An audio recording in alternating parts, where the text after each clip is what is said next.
Squatter. A young college woman moves into a new home and a squatter is living in the attic watching her. Genre: horror. Thriller. Written by James L. Kearns. Copyright 2024. All rights reserved. A low to medium budget, high concept, psychological, horror script. Sylvia Saunders, 18, female and blonde, eats breakfast with her father, Brian Saunders, 50, discussing the living arrangements at her new home in Berkeley, California, where she plans to study law at college. An elderly man sits silently in his car watching Sylvia's house. An unknown squatter is watching her from the attic through holes in the ceiling. However, throughout the movie, the squatter's face is hidden, and the audience doesn't learn his identity until the final scene. Her best friend and roommate Cheryl Crawford, 18 and brunette, disappears right out of the house while Sylvia is there. Cheryl has been kidnapped by the squatter. She, nor the audience, ever see his face, until the final scene in the movie. The anaconda has killed and buried Cheryl beneath a concrete foundation. He stamps the body and the concrete with his anaconda stamp to take credit for the murder. Sylvia meets with the police, but they won't do anything yet. They claim they have to wait 24 hours before they can even make a report. Cheryl has already been killed and buried in concrete by a gruesome serial killer.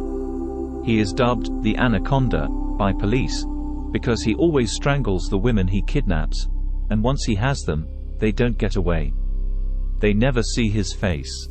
Blake Kramer, 25 and also a student, shows up at the house and offers to help find Cheryl. They even hold a candlelight vigil to help find her. Blake attends the vigil and Sylvia is impressed. No one can find Cheryl. She has just disappeared. Others join in to help in the search. Sylvia turns to confide in Blake due to the loss of her friend. They become close for a short time. They text back and forth constantly. Blake treats her nicely and appears to be the perfect gentleman. He comforts her since the loss of her friend Cheryl. Unbeknownst to her, the unknown squatter continues to live in the attic of her house and watches her constantly through holes in the ceiling. The squatter rifles through her panties in her dresser and steals some panties. He opens the drawers in the kitchen and takes some silverware. He uses her toothbrush and other personal items. He brushes his teeth wildly with Sylvia's toothbrush. He sprays her perfume on himself. Another dead body is discovered. The police realize it is the handiwork of the anaconda. Police search for clues to find the anaconda. They finally find an unknown fingerprint. Blake treats her to high-end dinners, and she questions how he can afford them. They notice an older man staring at them while they eat. When Blake gets up to confront him, he just walks away and says nothing. She accidentally sees the tattoos Blake has on his back, and it makes her dislike him. Sylvia breaks up with Blake. The squatter also watches Sylvia through cameras at a warehouse. Blake is found dead. He has also been strangled by the anaconda. Now alone and afraid, Sylvia has also been kidnapped by the squatter who is also the anaconda. The audience does not see the identity of her kidnapper. Now he is going to kill Sylvia. She begs for her life and tries to escape. She never sees the face of the anaconda and doesn't realize who he is. The surprise ending will terrify audiences. The enticing hook of the anaconda as the antagonist provides the franchise potential. The detectives rush in and rescue her after receiving an anonymous tip. The police arrest a man during a traffic stop for a DUI. When they check his fingerprints, they find they match the prints at the scene of Sylvia's kidnapping. Detectives Thomas, white, 40 and male, and Sims, black, 30 and female, arrest Gerald Coffey, Hispanic and 40, for kidnapping and murder, but he keeps telling them he is the wrong man. They find his fingerprint on a shovel at the scene in the warehouse where Sylvia is found, and also on snakeskin stuffed in the mouth of the dead body of Blake Kramer. The police find the body of Cheryl buried beneath a concrete foundation and realize it is also the work of the anaconda. Gerald Coffey is granted bail until his trial date. The police lose track of him. Sylvia moves back home with her father to recover from the kidnapping. The police have assured her they caught the man who kidnapped her and killed Cheryl and Blake, the Anaconda. Now, the surprise and terrifying ending. The unknown squatter is again hiding in the attic of her father's house, without her knowledge, and is still watching Sylvia. The audience is kept guessing about the identity of the squatter until the last scene.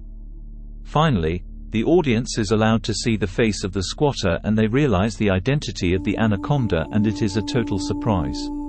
Sylvia, while lying in bed, looks up at the ceiling and sees the Anaconda staring at her through a hole in the ceiling. Fade to black. The end. This film should be rated PG, by obscuring any scenes that could be considered pornographic, and the dialogue contains no words that are unable to be said on regular television, although some scenes, such as dead bodies, are adult-type scenes.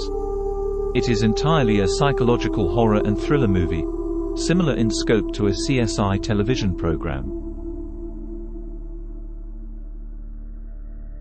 This script is composed as a very low-budget horror and thriller genre, but both terrifying and exciting, with franchise potential.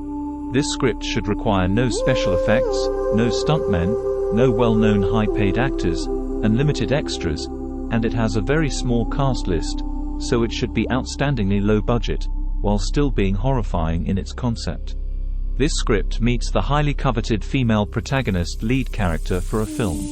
It is written for the target audience of 18 to 25-year-old females, who enjoy thriller or horror-centered features, which means young males will like it too, as well as older generations.